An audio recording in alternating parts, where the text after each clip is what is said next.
हाँ तो दोस्तों, इस वीडियो के अंदर हम एक्रिशन फार्मास्यूटिकल्स के आईपीओ के बारे में बात करेंगे और जानेंगे कि इस आईपीओ के अंदर आपको अप्लाई करना चाहिए या नहीं। चलिए शुरू करते हैं। तो देखिए, सबसे पहले हम ये जानेंगे कि ये कंपनी क्या काम करती है। क्योंकि जो कंपनी, ये कंपनी 2012 में ये कंपनी स्टार्ट हुई, यानी कि ऑलमोस्ट अगर हम बात करेंगे तो 12 से 13 साल ये कंपनी को स्टार्ट हुए हो चुके हैं। तो देखिए, जो कंपनी की अगर हम बात करेंगे तो अलग अलग तरीके की जो भी टैबलेट्स और कैप्सूल्स वगैरह होती है वो ये कंपनी में यहाँ पे बनाती हुई नजर आती है। और उसके अलावा कुछ और यहाँ पे जो हेल्थ केयर के रिगार्डिंग जो प्रोडक्ट्स होते हैं वो ये कंपनी में यहाँ पे बनाती हुई नजर आती है। अगर हम बात करेंगे तो ये कंपनी कॉन्ट्रैक्ट मैन्युफैक्चरिंग से रिगार्डिंग भी हमें यहाँ पे सर्विसेज प्रोवाइड करवाती हुई नजर आती है। यानी कि अगर कोई बड़ी कंपनी है तो उनके रिगार्डिंग अगर कुछ अगर उनके ऑर्डर के बेसिस पर अगर इनको यहाँ पे कंपनी को अगर मैन्युफैक्चरिंग अगर करनी पड़ेगी तो वैसे भी ये कंपनी हमें यहाँ पे करती हुई नजर आती है। करेंटली अगर हम यहाँ पे कंपनी की अगर हम टोटल नंबर ऑफ एम्प्लॉइज की अगर हम बात करेंगे तो अराउंड 83 एम्प्लॉइज हम यहाँ पे कंपनी के अंदर काम करते हुए नजर आते हैं। और अभी लगभग अगर हम देखेंगे अराउंड 35 करोड़ की लगभग ये कंपनी का एनुअल रेवेन्यू का नंबर है। अगर डेफिनेटली अगर आने वाले टाइम पे ये कंपनी अगर हमें 100 करोड़ के लगभग का रेवेन्यू अगर ये कंपनी में करती हुई नजर आती है तो वहाँ पे डेफिनेटली ये जो कंपनी का एम्प्लॉय काउंट का नंबर है ये हमें 100 से भी ऊपर यहाँ पे जाता हुआ नजर आएगा। तो ऑल ओवर देखा जाए तो हमें यहाँ पे एक अच्छी बात यहाँ पे नजर आती है।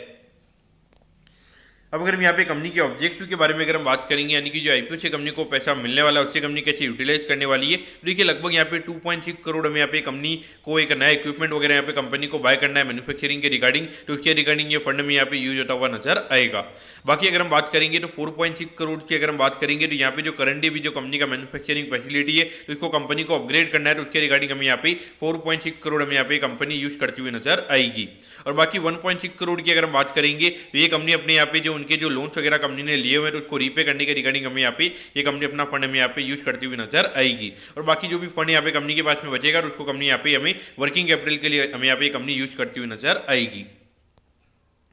अब अगर हम यहाँ पे कंपनी के फाइनेंशियल्स के बारे में अगर हम बात करेंगे तो देखिए 2022 में लगभग 22 करोड़ के लगभग ये कंपनी के रेवेन्यू के नंबर थे। 2023 में हमें यहाँ पे थोड़ी अच्छी ग्रोथ देखने को मिली थी, क्योंकि उसके बाद हमें ये नंबर लगभग 29 करोड़ के लगभग होता हुआ नजर आया था। फिर उसके बाद अगर हम 24 वाले फाइनेंशियल ईयर में अगर हम बात करेंगे तो वहाँ पे इतनी ज़्यादा हमें ग्रोथ देखने को नहीं मिली, लगभग 15-16% के लगभग कई ग्रोथ का नंबर हमें यहाँ पे नजर आता है। और यहाँ पे अराउंड 33 करोड़ के लगभग का रेवेन्यू का नंबर हमें यहाँ पे नजर आता है। अभी 6 महीने में अगर हम देखेंगे तो लगभग 11 करोड़ के लगभग का रेवेन्यू यहाँ पे कंपनी ने किया है, क्योंकि इंडिकेट करेगा मार्केट को कि लगभग यहाँ पे आने वाले 6 महीने में अगर 15-16 करोड़ का रेवेन्यू भी अगर ये कंपनी कर लेती है तो वहाँ पे लगभग एनुअल वाइज लगभग यहाँ पे 28-30 करोड़ के लगभग के रेवेन्यू में यहाँ पे कंपनी का होता हुआ नजर आएगा, क्योंकि इंडिकेट कर रहा है कि पिछले साल के कंपेरिजन में कहीं ना कहीं यहाँ पे 10 से 15% से हमें यहाँ पे जो कंपनी के नंबर्स है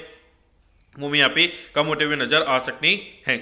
अगर हम प्रॉफिटेबिलिटी की बात करेंगे तो 2022 में लगभग 8 लाख रुपए का प्रॉफिट में यहाँ पे कंपनी का नजर आता है, लेकिन 24 वाले फाइनेंशियल ईयर में अगर हम बात करेंगे तो यहाँ पे 3 करोड़ 88 लाख के लगभग का प्रॉफिट यहाँ पे कंपनी ने दिखाया है। और अगर हम ये मान के चलते कि लगभग यहाँ पे थोड़ा फॉल हमें यहाँ पे ये साल अगर रेवेन्यू में आता हुआ नजर आएगा तो हम थोड़ा कंजर्वेटिव या फिर थोड़ा एग्रेसिव करके अगर हम बात करेंगे तो लगभग 3.5 करोड़ के लगभग अगर हम ये एक्सपेक्ट करेंगे कि ये साल ये कंपनी का प्रॉफिट हमें यहाँ पे होता हुआ नजर आ सकता है। तो ऑल देखा जाए तो कहीं ना कहीं यहाँ पे 2023 के बाद में यहाँ पे कहीं ना कहीं कंपनी को ग्रो करने में यहाँ पे पर्टिकुलरली नंबर्स को देख के ऐसा लग रहा है यहाँ पे कंपनी को ग्रो करने में यहाँ पे हमें दिक्कत होती हुई नजर आ रही है। लेकिन डेफिनेटली अभी थोड़ा अपग्रेडेशन अपनी मैन्युफैक्चरिंग के रिगार्डिंग ये कंपनी में करती हुई नजर आएगी। थोड़ा डेट वगैरह भी कंपनी रीपे करेगी तो उससे लगभग 15-20 लाख से एक बार के लिए शॉर्ट टर्म में हमें यहाँ पे जो कंपनी की प्रॉफिटेबिलिटी है हमें यहाँ पे बढ़ती हुई नजर आएगी।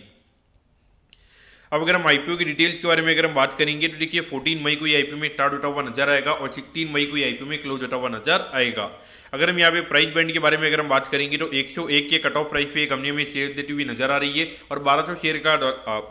शेयर का लॉट शेयर जब यहाँ पे कंपनी का नजर आता है, यानी कि एक लॉट को अप्लाई करने के लिए 1,21,200 रुपये यहाँ पर आपको लगने वाली हैं।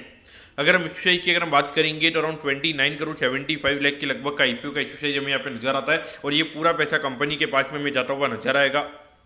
और इसमें अगर हम यहाँ पे रिटेल कोटा की अगर हम बात करेंगे तो अराउंड 35% की लगभग यहाँ पे कंपनी का रिटेल कोटा है, यानी कि लगभग 10-11 करोड़ के जो शेयर वो हम यहाँ पे रिटेल पब्लिक के पास में जाते हुए नजर आएंगे। और बाकी लगभग 15% की लगभग का एचएनआई कोटा, यानी कि लगभग 4-4.5 करोड़ के जो शेयर है वो हम यहाँ पे एचएनआई कोटा के पास में जाते हुए नजर आएंगे। बाकी अगर हम लिस्टिंग की अगर हम बात करेंगे तो एनएससी के एचएम प्लेटफॉर्म पर ये कंपनी में लिस्ट होती हुई नजर आएगी।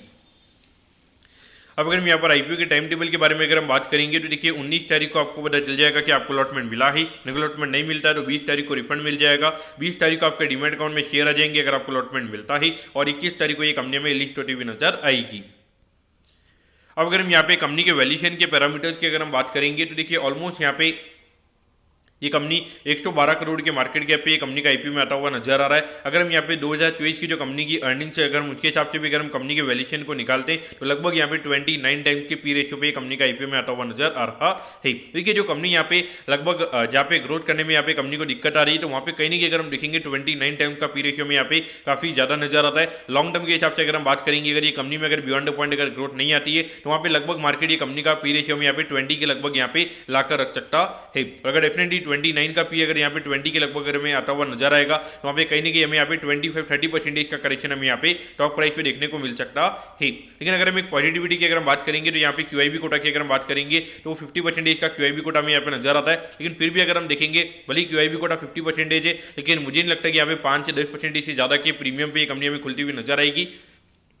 और इसमें दिक्कत ये हो जाती है कि अगर 5 से 10% के प्रीमियम पे अगर आपको 5 से 10% का रिस्क भी अगर आपको दिख रहा है तो वहाँ पे रिस्क रिवॉर्ड के हिसाब से अगर हम बात करेंगे तो डेफिनेटली वो लॉजिकल हमें यहाँ पे बिल्कुल भी यहाँ पे नजर नहीं आता है। और अगर आप देखोगे आज ये कंपनी लगभग 48% के डिस्काउंट पे हमें यहाँ पे खुलती हुई नजर आई है, जो कि क्लियरली इंडिकेट कर रहा है यहाँ पे जो क्यूआईबी वगैरह उनके पास में भी अभी कहीं ना कहीं पैसा नहीं है, उनके भी पैसे जो पहले के जो एसएमई आए हुए हैं तो वहाँ पे उनके भी पैसे फंसे हुए हैं। तो कहीं ना कहीं देखा जाए तो उस पॉइंट ऑफ व्यू मेरे हिसाब से थोड़ा कॉशियस रहना चाहिए। मेरी रही बात मेरी, तो मुझे लगता है कि मैं डेफिनेटली आईपीओ को अवॉइड करने वाला हूँ। मुझे यहाँ पे कोई इतना ज्यादा अपसाइड पोटेंशियल यहाँ पे कंपनी के अंदर नजर नहीं आता है। इतना ही यहाँ पे मुझे लगता है कि 5 से 10% के प्रीमियम पे ये कंपनी खुल जाएगी अगर मार्केट अच्छा रहता है, और अगर मार्केट वीक रहेगा तो 5 से 10% के डिस्काउंट पे ये कंपनी हमें यहाँ पे खुलती हुई नजर आएगी। लेकिन डेफिनेटली मेरे लिए अगर 5 से 10% के प्रीमियम पे